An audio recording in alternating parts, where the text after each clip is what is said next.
Howdy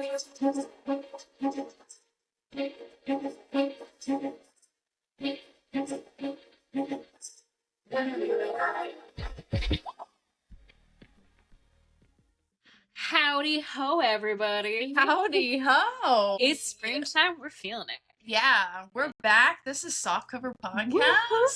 I'm Crystal. I'm Rachel. And we're here to talk about books and life and Some weird dreams. Yeah. And they're not mine. I know. They're not.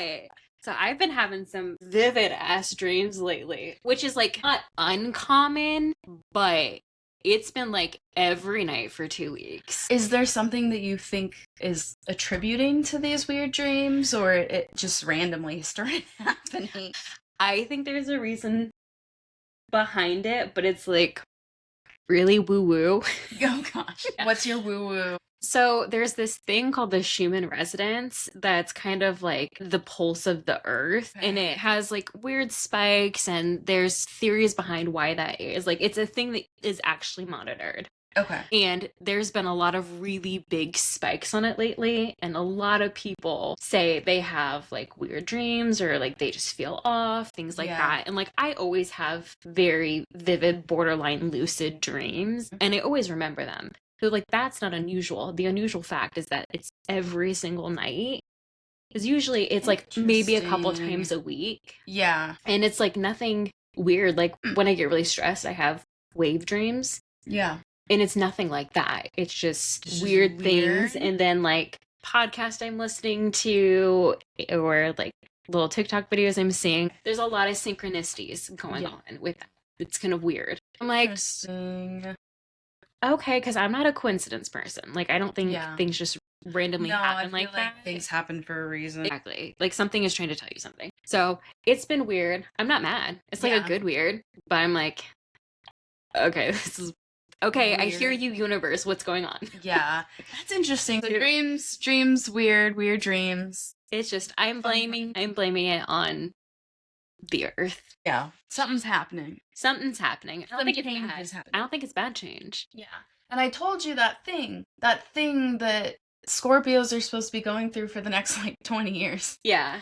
where it's like change, and it could be painful, but there's going to be change, and there's going to be growth whether you like it or not. I don't know who all it includes, but there's a group that's included. But I think you were part of the group that just came out of that, so you should be hitting your stride, and I think you are. I hope so. Yeah. She been doing some hard work. Yeah. Speaking of doing some hard work and strides, we've got a book for you today. Boy, do we. That our female main character was working hard. And stroking and striding most of that book. Good. Holy shit. That book, you may ask, is The Court of the Vampire Queen by Katee Robert. Yeah, so this was a selection that I made based off of TikTok reviews. Yes. And we have come to realize. We're just now coming to realize this? I mean, we've been realizing, we've known for a while now. I think this is the first time we've been spurred by a TikTok review. And I use the word spurred very lightly because I did enjoy this book. It was just not at all what I was expecting based on the feedback that had been given in the public sphere. I think that we've hit a couple books at this point that we weren't expecting what we got based off of the reviews and what was on TikTok. I think that there's something to be said about no spoilers. Obviously, we don't want spoilers. I do, actually. Please give me the spoilers. I don't want spoilers. A lot of people don't want spoilers, so people are mindful on TikTok. However, telling us what's actually happening, like the general gist of the book, that's not a spoiler. So this is not a spoiler. This is a PSA for anyone that would like to read this book. This is a smut book, and it is delicious. However, if you are coming in looking for a riveting plot, you may need to look elsewhere. Yes. And to preface, this is actually, we learned 3 novellas that were pieced together to create the book. So I mean, from the novellas that I've read, they're heavily smut focused. If I'm reading a romance novella, that is what I'm expecting, and that's what I want from that. So imagine just a really long novella where, like, everything is pretty much smut. There's not a whole bunch of background, and you're just getting down and dirty. You're thrust into it. Yeah. You're just thrust right into that story. You just penetrated into the middle of that scenario. Just inserted right into the middle. Also, I was not expecting this. This is a reverse harem book. It is. How about we say that? I was very... Those are not spoilers. Surprised by that as well. Yeah, I did not, because I picked this. You did. And you know me. I am a long-suffering, he hasn't been with somebody for 100 years, and it's fated in the stars. You kind of got that. But you are the chosen ones for each other. Yeah. I'm a very jealous person, so I'm not super into she's not into reverse harems, and that's okay. And that's fine. I love a reverse harem. I thought it was sexy. I was very taken aback. I don't even want to say taken aback because I'm not clutching my pearls, but I was, as soon as the second man entered the scene, I was like, what is happening? I was like, I was not prepared for this. Yeah, I guess I was expecting more to happen. Before we just got right into it, but we just got right into it. We did, which again, that's totally okay. Yeah. But expectations were not met based on what was advertised. I thought I was getting for this book, by people who are not vampire lore, something plot heavier. I don't know what I was expecting. Plot-wise, I was expecting... I'm trying to remember, after reading it, what I thought the book was about. I just thought it was about a vampire queen. Yeah, I thought it was going to be... a girl coming into her own and, taking over and, ruling people after she learns things and, gets stronger and... I thought we would see a lot more of, the actual vampire court. I think we got... a little bit of the journey of finding herself and overcoming. It was almost spoken off screen. Hey, I have grown as a person. And again, I think it's because these are novellas that are together in a book. Right. So, yeah, having the growth happen off screen makes sense. Exactly. I think this would be a really interesting trilogy if it's kind of taken apart a little bit and expanded. I think it would make something very, very thrilling to a wider audience. Yeah. That being said, though, if you're just a horny little hippo, sometimes we all are, then I would say go for it, because this will scratch that itch. It is sexy as hell. It is hot. And I will say, because there wasn't a lot of storyline and a lot of you jump right into the relationships, you're told how they feel about each other, and you're just supposed to accept that. It's not really shown through action. So honestly, for me, that sort of made it better in the terms of the reverse harem, because I was like, this is just sexy times, man. Apparently they have a relationship and it's deep and everything, but I wasn't having to be but that's hard for me because I'm a very jealous person. Yeah. Because it was just this is how it is. Yeah, there was no time to think about anything else. They were just jumping in, and I was like, okay, we're here for it. Yeah. Well, before we get any deeper into this, and we'll go deep. We'll go as deep as Dina goes in this book, if we must. We'll go deeper. We'll go deep as Malachi. We'll go 3 dicks deep. That is not a euphemism. Euphemism. No. Euphemism. I can say it right now. Euphemism. Euphemism. Sounds wrong. Euphemism. It's not a euphemism in this case. Okay, well, let's get into Katee's website. So, as always, straight from Katee's website to your ear holes. Katee's a New York Times and USA Today bestselling author of spicy romance. Entertainment Weekly calls Katee's writing unspeakably hot. Katee's books have sold over 2 million copies. Katee lives in the Pacific Northwest, love the Pacific Northwest, with Katee's husband, children, and a cat who thinks he's a dog. Whale. It looks like they've written a lot of books. Yes. Are they mostly novellas, or do we have a lot of full-length books? They're like full-length books for the most part, which again, why I was so kind of confused by this book is because like I've read books of theirs before, because I've read the Dark Olympus books, and those, I mean, they're hot, but there's like plot to them because they're kind of retelling stories of the gods. Okay. So if you're wanting more plot, there are other books that you can check out by Katee. And a lot of people really like this book too. Yeah. I'm not hating on the book. Yeah, I want to be very clear. Like, we are not hating on the book at all. We were just didn't expect what we got, and we should have done more research. Expectation management was not done well on our end. Yeah. Or really what's out there. Yeah. If we're being honest. Again, this is not my, like, style of romance book. I did enjoy it anyway. Would I have picked it had I known? Maybe not. And maybe that's why it's good to not look into it. You know what? That was throwing me too, because this was one of your like, picks. How did she pick this? This is something I would choose. Oh, for sure. But this was my pick. I did little to no research. You know what? That's okay. Honestly, I don't regret it. It's okay. Because I may not have read it otherwise. And I'm glad that I took the time to like, have a little, I don't know, a little smutty moment. It was... She's smutty. It was delightful. Yeah. It was just a little unexpected. Yeah. In a good way. Yeah. Okay. So let's get into it.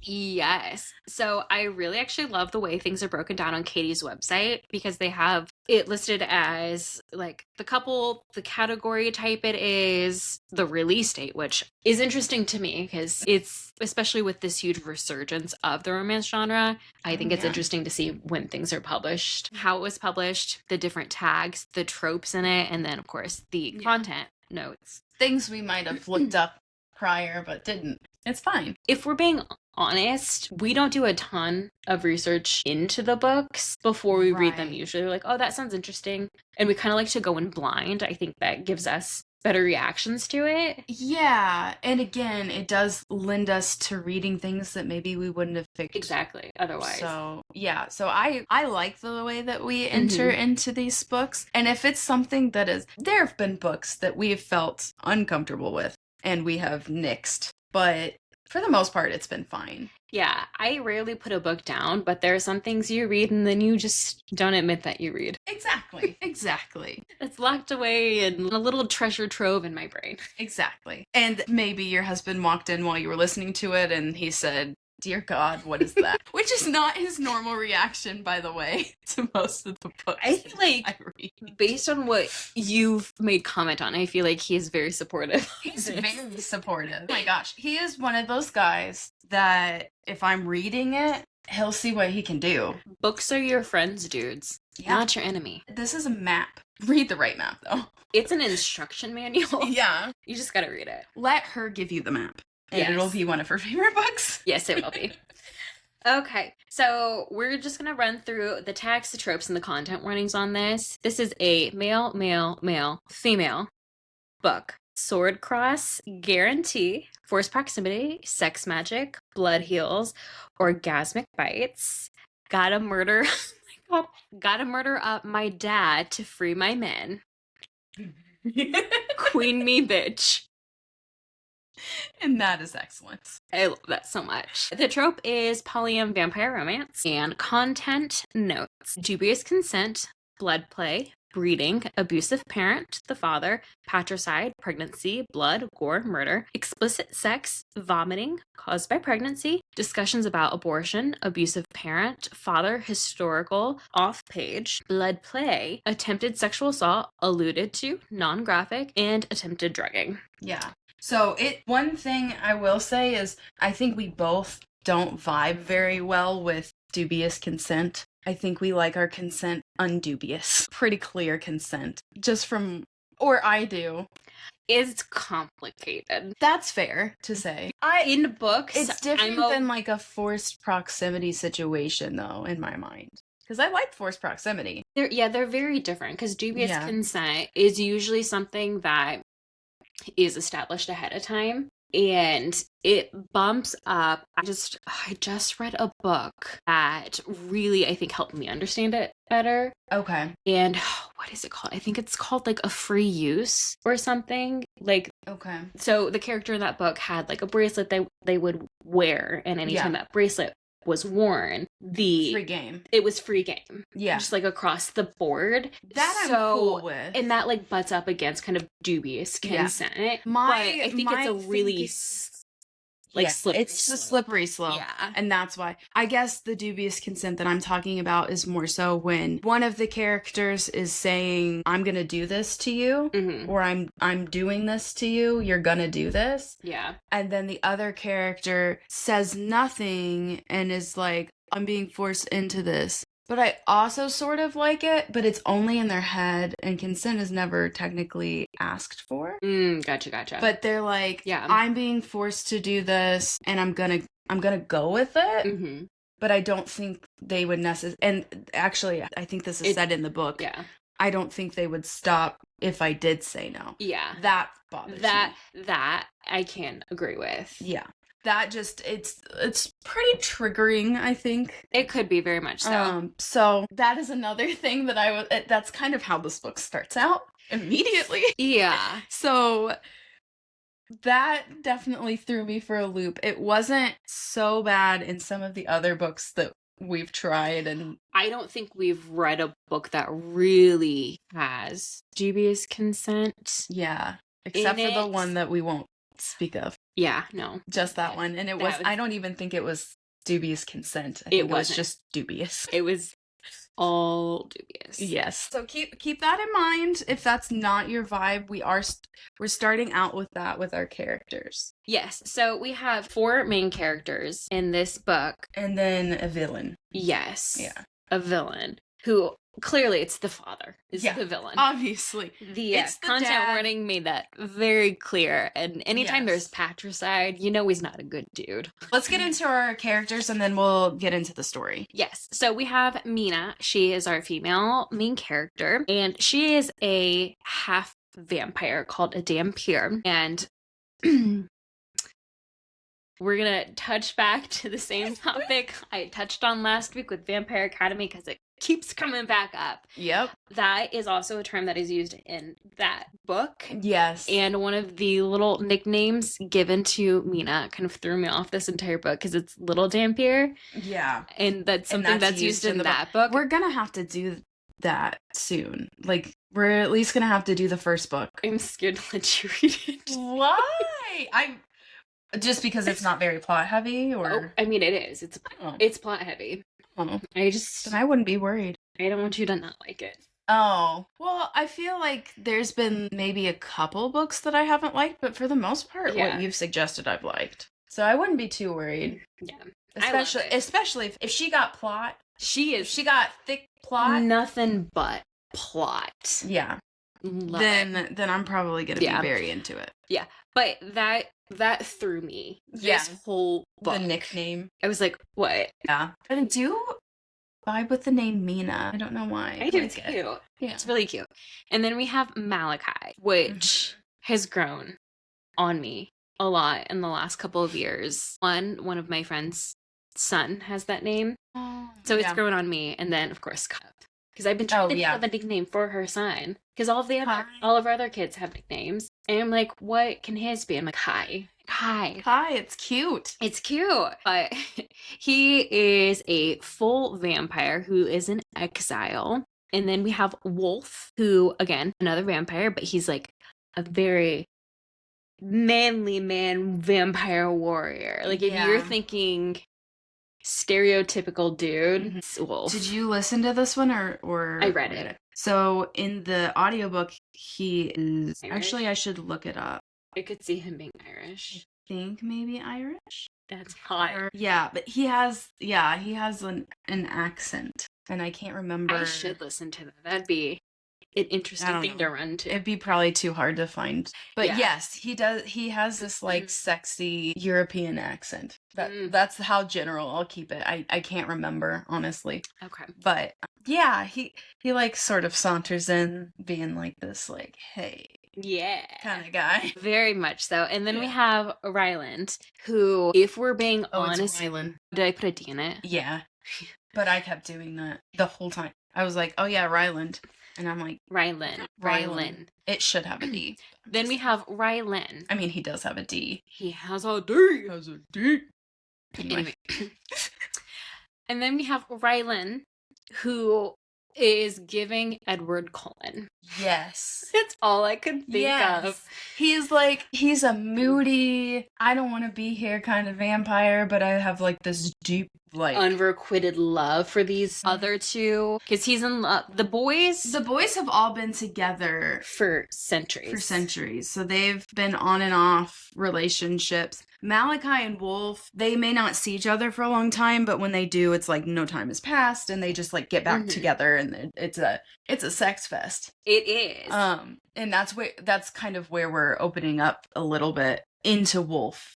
He's coming back after being gone for a period of time. Yeah, and he's looking to pillage some booty. And so Rylan also was part of that group. Mm-hmm. But there's some there was a conflict that's never really discussed what said conflict is, but he was like, some things. I'm a moody boy, and I have been planning the perfect apology, because it sounds like he was in the wrong for what was like decades. Yeah. And then he'd come to do it. Mm-hmm. And Mina's there between Malachi and Wolf, and he's like, well, screw you too, lady. And that's part of the reason he's so pissy. Yeah. Is because he's been like plotting this apology. Yes. And he's like, well, you threw a monkey wrench into that. Yeah. Yeah. So those are our boys. That's our girl. And we open up with our girl being sent to Malachi's estate as like the sacrificial lamb by her father. Yes. What's his name? Isn't it like Cornelius or something like that? Something corny. Stupid like that. Something corny. The father. But he sends her there basically to get impregnated so he can steal the child and use it as kingdom bait. Yeah. Yeah. So she knows this. So this is also part of the doobie's consent. She's expecting to be impregnated. So one way or another. She knows what's going to happen, but it happens pretty quickly. Well, she gets there, and her father has essentially captured Malachi in his own house. Right. And has this thing called like a blood ward that he can't get out of. People can get in, he can't get out. And he hasn't sent anyone to Malachi in like a quarter of a century. So he's a thirsty boy. She walks through the door, and he says, feed me, baby, and just goes straight for the jugular. Yeah. Literally. Yeah. And when you get a vampire bite, it is extremely... orgasmic. Yeah. It's like instantaneously orgasmic. Yeah. So that's sort of how it starts. Like, it doesn't start out specifically with sex. It starts out with bites, and they work their way very quickly into sex. Yeah. So but he does give her at least that sort of consent. He says he's not gonna sleep with her until she wants to. Yes. So Malachi's the gentleman of the group. Yes. I view Malachi as her like tender love. Her deep tender love. When you think of like impassioned lovers, I think those two are a good like embodiment of their like souls are connected. Yes. Like they're very deep with one another. And they also are deep outside of the bedroom. They're pretty like they go to each other to have deep conversations and talk things out. Yeah, there's definitely, and again, that's why I'm like, this would make such a good, more kind of stretched out series of books. I would love to know more about these especially characters. With Mina and Malachi, their chemistry is very palpable. Yeah. And I think it's because he's the first one introduced. There's a little bit more of that underlying work done, just because it's them for a minute before any other characters are introduced. Yeah. I would love to see more of that, honestly. And it's also his personality. Very true. Because we get introduced to Wolf pretty quickly, too. Wolf is all about, he's got the jokes, he's got the swagger. He's sexy and funny and always down for a good time. He's the life of the party. Wolf is the party boy. Yeah. And immediately, basically, he gets to the estate and Mina's off somewhere in a room. Yeah. And then all of a sudden, Wolf comes in with Malachi, and Wolf's like, hey, I know he's super into you, right? So he's not going to do anything about it. So can I bite you? Can I just go for it? Because I want to mess with him, basically. Yeah. And she's mad at Malachi at this point. So she's like, sure. She's like, bite me. Hit me, baby. And he does. And it's off to the races after that for all three of them. It really is. Yeah. They're just getting it on and... Yeah. Well, not really getting it on. So Wolf bites her and then she goes and takes a nap. Yeah. And when she wakes up, she's like exploring the house. Yeah. And Malachi's bedroom door is like cracked. And curiosity gets ya. I get it. She's peeking through. And Wolf is going down on Malachi. And she's like, my God, I can't look away from this. And then they're like, join us. Yeah. They give a little nod, like, come be here with us. And she runs away. Because she's, like, embarrassed and nervous and stuff. So she runs away. But they eventually... Like, Wolf comes and gets her. And we get a little voyeurism going on. And it's basically just on from there. It's on. And it doesn't stop. Yeah. Truthfully. So they just keep going at it, all three of them. Yeah. I don't even know. I'm like, I know that there's like some stuff that's going on, but mostly there's just sex. It really is. And then as we're progressing through this, we are then introduced to Rylan. Mm-hmm. And his moody ass. And he very much is coming in. And this is why it's giving Edward Cullen. Because he hates her. Oh, yeah. For something that has nothing to do with her. Right. Except for her just existing. But immediately he's like totally mean to her. Exactly. Is like, I don't like you. I don't want you around. Exactly. And it's very much like first grader on the playground. Yeah. Like a boy's being mean to a girl because he doesn't know how to express his feelings. Yeah. Yeah. So there's sort of that back and forth for a little while, but things start to happen where basically they all want to free Malachi. Yes. From his blood ward. Yes. And of course the only ways to do that is through extreme pain or extreme pleasure.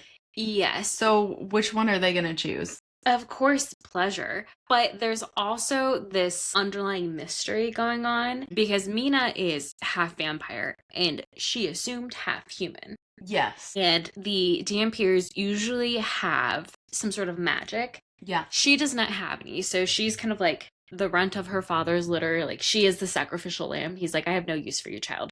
Yeah. Go serve some purpose. Go procreate. How biblical.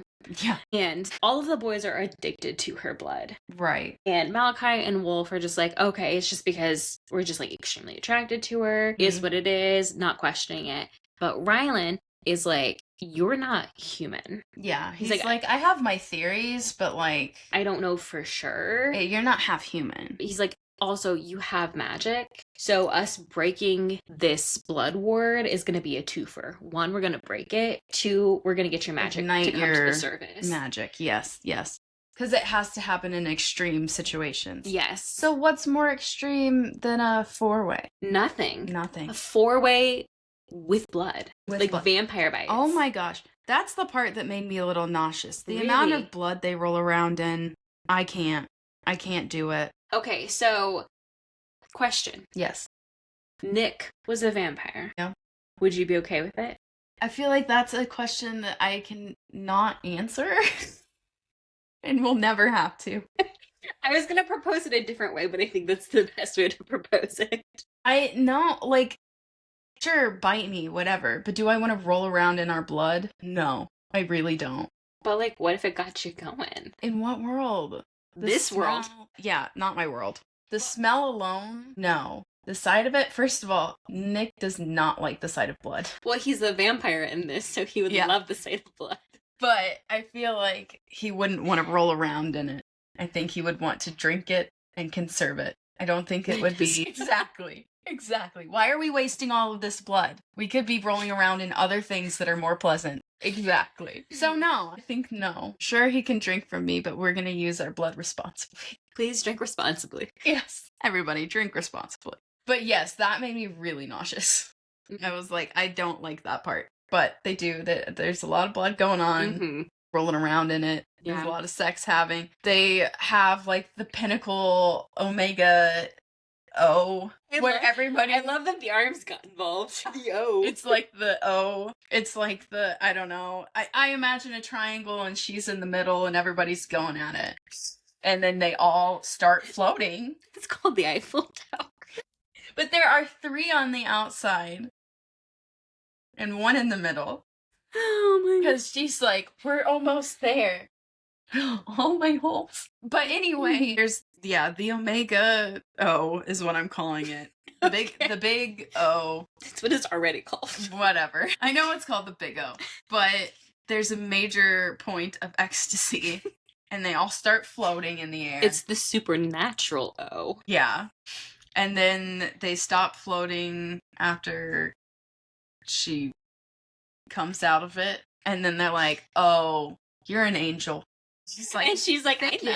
And they're like, no. Like, you have angel and demon type situation. You're seraphim. Oh, that's a problem for us. It's a problem really for Rylan. Yeah. What isn't a problem for him? Literally nothing. Everything is a problem for him. But I guess he has some history with the angels. And we never learn what it is. Doesn't sound great, but they've also been essentially died out for centuries. Yeah. So I think he needs to... They've been sort of removed by groups of people because angels have the ability to control what you do. Once they bond with people. Yeah. And once they've bonded with people, they can force mind control people, essentially. They use the word compulsion.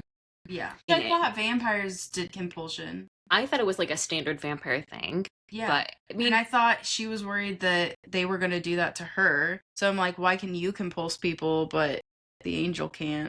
But okay.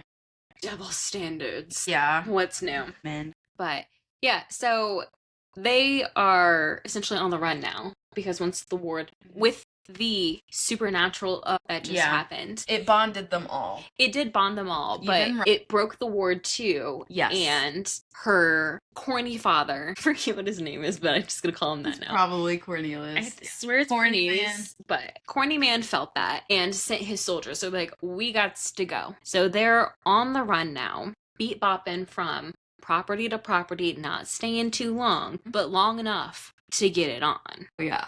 Always to get it on. Always. There's always time for an ethereal bang. Because that's what all of them are now. And they're kind of figuring out at this point what to do, like how to get rid of Mina's father.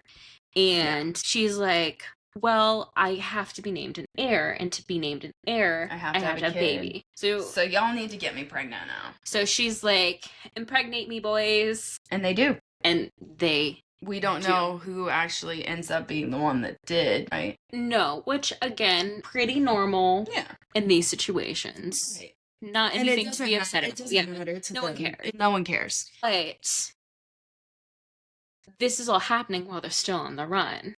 Yes. And they're trying for this baby, trying to run for their lives. Very stressful for anyone to conceive in. Mm-hmm. They're at a spot. It's like an underground bunker, essentially. And they're like, we're going to be the safest here. It's okay. Rylan is being less douchey than normal. Which is always a plus. It is. We're seeing his little turnabout.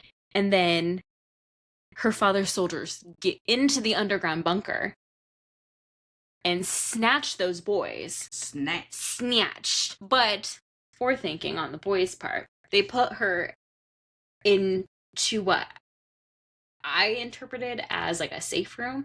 Yeah, basically, like a bunker in a bunker. Bunkception. Yeah, bunkception. Anyway, so she is saved by being in the bunker, and they get got by Corny dad. Corny dad said, "That's mine. Thank you very much." Yep. And takes them, chains them up, and drugs them. Yep. Sounds a little dubious to me. Sounds very dubious to me. Mina's like, okay, the fuck am I supposed to do now? Yeah. And she is outside the bunker at this point. Like, she gets out of the bunker's bunker. Yeah.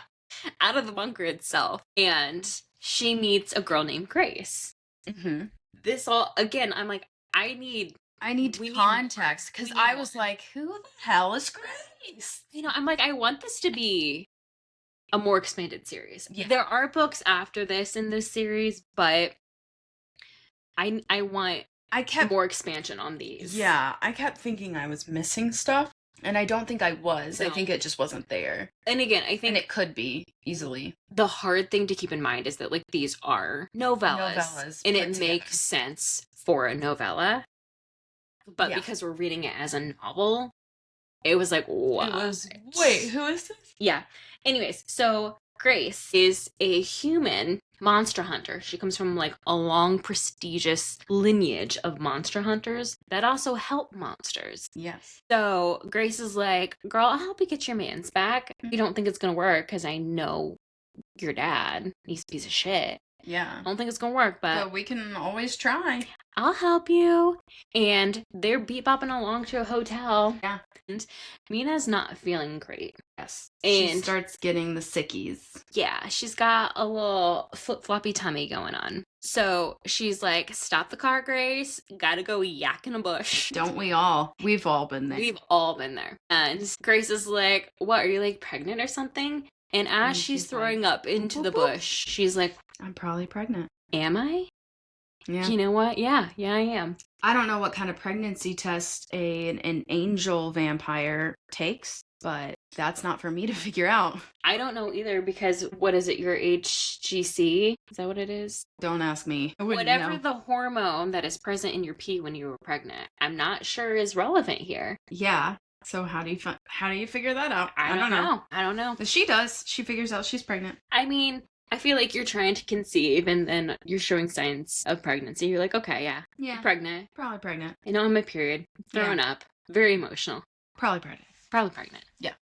Or you're really stressed because your 3 boyfriends just got kidnapped by your dad. Yeah. And you're pregnant with their baby. Yeah. I mean, multiple things can be true. Yeah. But all of this is a lot.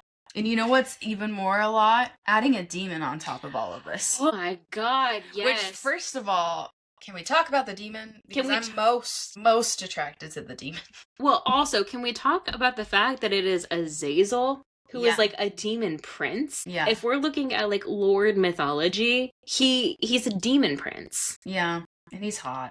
He is. Oh my god. You would also love the book series called Blue Bloods. Okay. Wait, I think is that on my list? Melissa De La Cruz. I will read anything that woman puts out, but Blue Bloods is amazing. I've been obsessed with the series. It's called One by One. I think that was Kendall's suggestion. Yeah. It's good. Again, another young adult, borderline adult. So teen instead of like YA? Teen fiction. New adult. I think it would probably fit into new adult. Okay. But if you're going to find it in a library, it's like the teen section. Yeah. It kind of reminds me of that because they're angels and demons that are reincarnated every generation into vampires. It's really cool. Interesting. Azazel's one of them. Okay. But yeah. So he's sexy and he's sexy in that book too. He's a wordsmith. Yes. He gives very Fey bargain to me. It is very much a Fey bargain. Yeah. So he's like, look, I'll get your manses back. For 7 years of service. Yeah. And she's like, well, I'm not doing that. I'm pregnant. Time works differently in other realms. Yeah. They had already... Azazel is also, like, knows Wolf, so they're kind of, sort of acquaintances, honestly, at least. I think Wolf and Azazel. Yeah. I do too.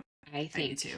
And that would be hot. But yes. So she's already, like, talked to Wolf about this, and Wolf is like, time is not the same, so 7 years might be, like, 700 years. Yeah, and she and Wolf have met Azazel together. Right. By this point. So she's like, call him up.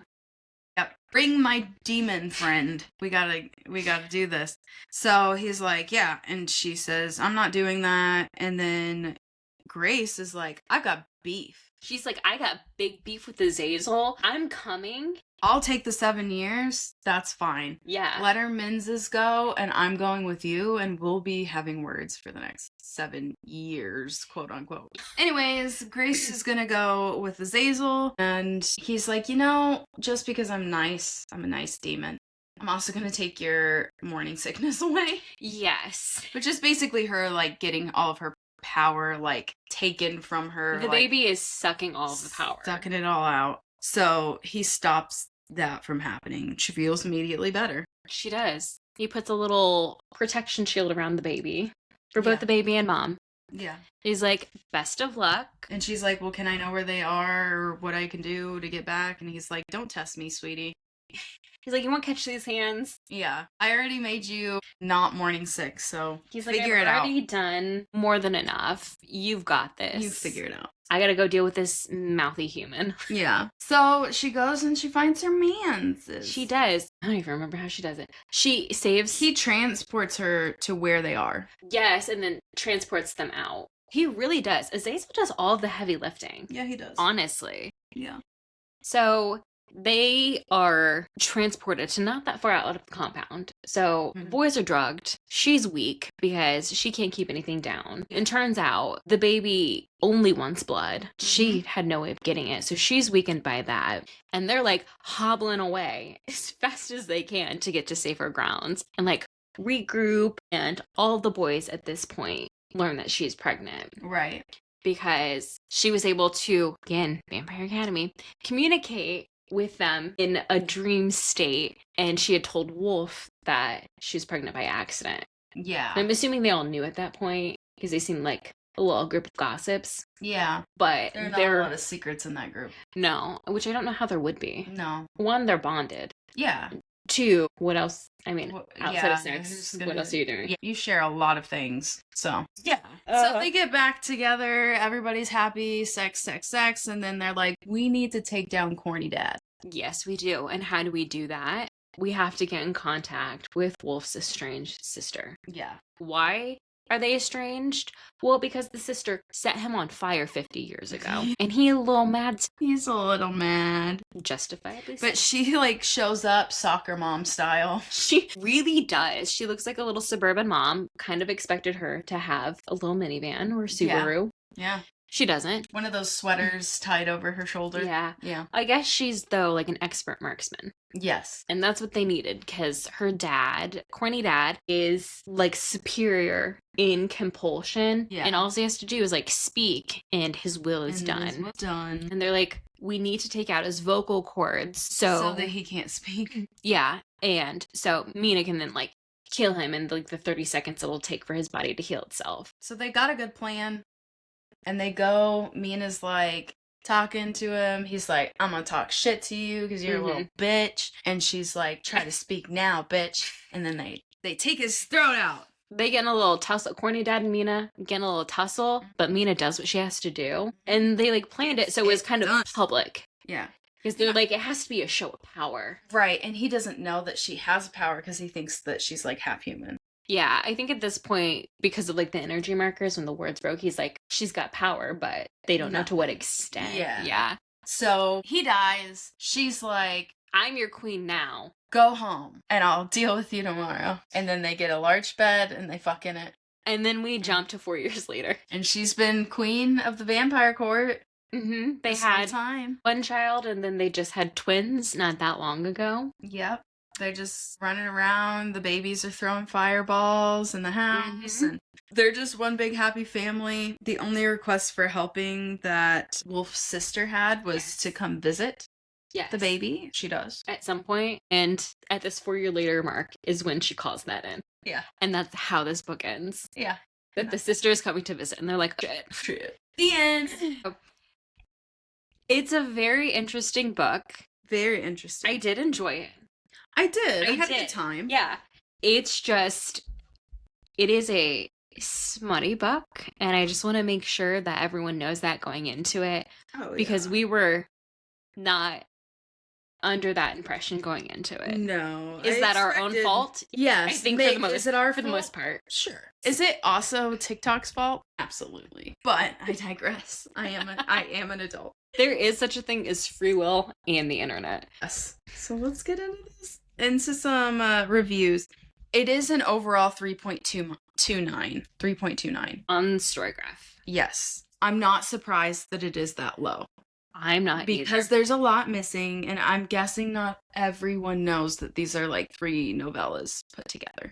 I mean, even like look at the pacing. It's 55% of reviewers say it's a fast pace. Yeah. And I agree. I'm kind of shocked at the plot or character driven. 35 said it was mixed and 47 said it was character. I think it is almost 100%. Yeah. Character driven. Yeah. Or unless they're talking about the sex being the plot. Even I know sex is not the plot. Sometimes sex is the plot. Am I right? Yes. So maybe that's where that's coming from, but I do disagree as well. Oh my God. And very mixed under strong character development. Some like 38% put yes and 35% put no. 35% put complicated. It is complicated. Oh my God. Okay. Well, I will kick us off with a 4-star review that says, "Hi Spice. I thought I knew what I would be getting myself into with this book. Boy, was I wrong in the best way. I devoured this book. It's not the most amazing literature known to man, but it was very entertaining. I was entertained. Yeah. I was entertained too. The perfect unhinged smut for when the time is right. Please check triggers and content warnings for this book. This book is for you if you love." And then they just give kind of a list of essentially the trigger tropes that that were on Katie's website. Yeah. I have a 2.75 that says, "It was entertaining but almost entirely smut. There was also many instances of repetitiveness that felt like just a way to boost word count."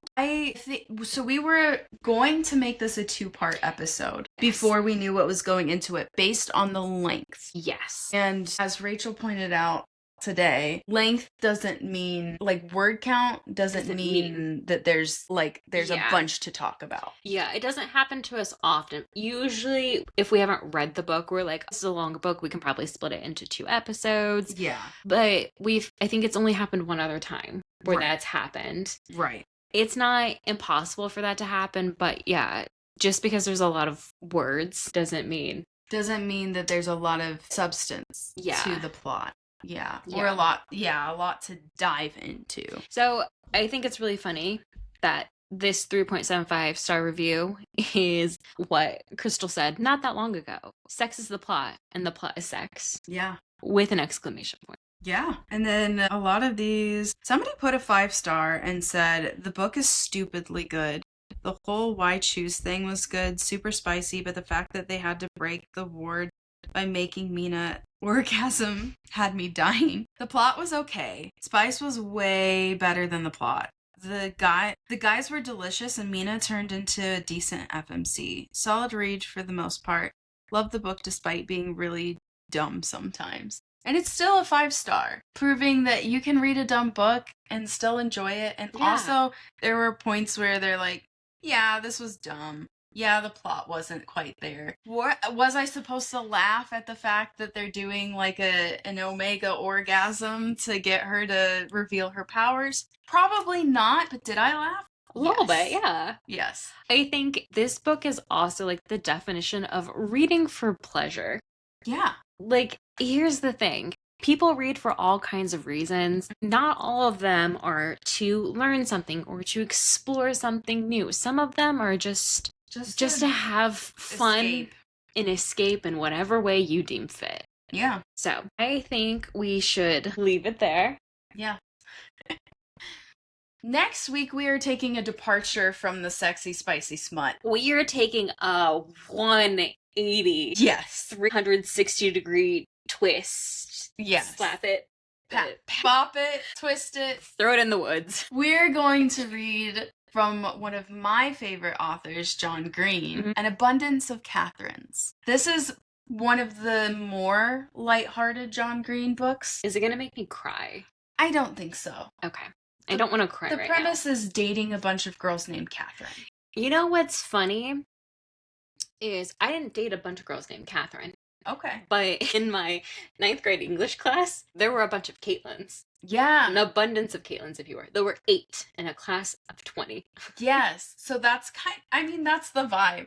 That's the vibe of the book is like, I am surrounded by Catherines. It's not my fault, but I keep dating them. So it's going to be fun, silly, goofy. John Green is... I have been dying for you to read John Green. I know. I feel like I should have read him by now. So I'm really excited for you to do it. Give us a like. Give us a follow. We're on TikTok. We're on Instagram. We're on YouTube. Softcover Podcast, all lowercase, all one word. And until next time, bye!